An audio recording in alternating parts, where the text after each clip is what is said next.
kecewa, kesal, marah. Jenderal kok bohong, susah nyari jenderal. Dengan suara bergetar, Kombes Susanto menangis. Sebut Ferdy Sambo tega hancurkan karir 30 tahun saya. Kepala Bagian Penegakan Hukum Provos Divisi Profesi dan Pengamanan Polri, Kombes Susanto Haris, tak kuasa menahan amarah dan tangis saat menceritakan Ferdy Sambo telah menghancurkan karirnya yang telah dibangun puluhan tahun.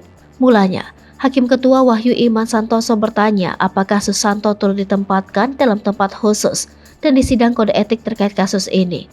Susanto membenarkan itu. Susanto mengaku kecewa, marah, dan kesal karena tak menyangka Ferdy Sambo yang merupakan seorang jenderal tega membohongi dirinya. Susanto menjelaskan bahwa dampak dari kejadian ini membuat dirinya dan keluarga menjadi paranoid. Ia dan keluarga menjadi tidak berani membuka media sosial dan berita di televisi. Dengan suara bergetar, Susanto menyebut Sambo telah menghancurkan karirnya yang dibangun selama 30 tahun.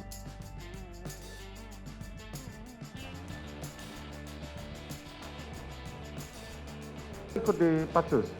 Ikut yang mulia, Ikut di sidang kode etik? ikut yang mulia. Apa hukuman saudara? Saya pansus 29 hari dan demosi 3 tahun. Demosi 3 tahun. Saudara tidak dijadikan tersangka dalam hal ini, terdakwa dalam perkara ini? Tidak. Bagaimana perasaan saudara? Kecewa, kesal, marah.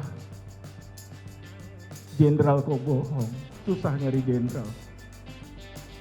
Keluarga kami malu. Kami paranoid nonton TV, media sosial. Jenderal kok tega menghancurkan karir. 30 tahun saya mengabdi, hancur di titik nadi terendah pengabdian saya. Belum yang lain-lain yang anggota-anggota hebat Polda Metro Jakarta Selatan kami. Bayangkan majelis hakim, kami Kabak Gakum yang biasa memeriksa polisi yang nakal, kami diperiksa. Bayangkan majelis hakim bagaimana keluarga kami.